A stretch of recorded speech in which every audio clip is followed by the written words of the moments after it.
שלום, שמי אסף לוץ, באתי מטעם נשיונל ג'אוגרפיק לחקור את סניף אלקנה.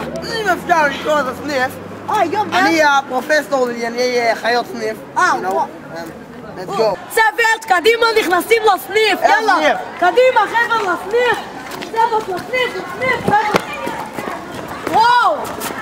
וואו, איזה סניף. עכשיו אנחנו נלך לעשות סקר קל.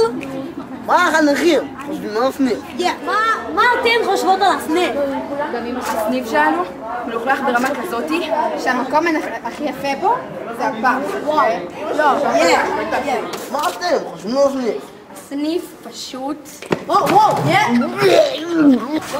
לנו משהו להגיד לכם. שבט מורשה מסריחים. אתם שומעים את הרעשים האלו? אתה שומע את זה? כן. אוקיי, בוא, מה כתוב כאן? עדר מעלות. המעלות ידוע גם בתור המעלוטוס פלטפנוטוס. וואו, אוקיי. קדימה, ניכנס לבדוק מה יש שם. וואו, מה זה? צוות החוצה! פרופסור, אי אפשר להמשיך ככה. הסניף פשוט מסואם, מלוכלך, הכל פה נורא.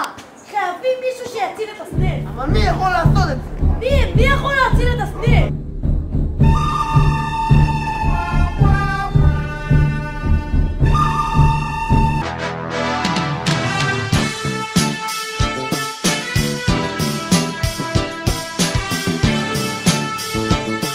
בפרק הבא, כתבנו הנועז ייכנס לתוך הביוב של הסניף. היי, זה לא בחוזה שלי.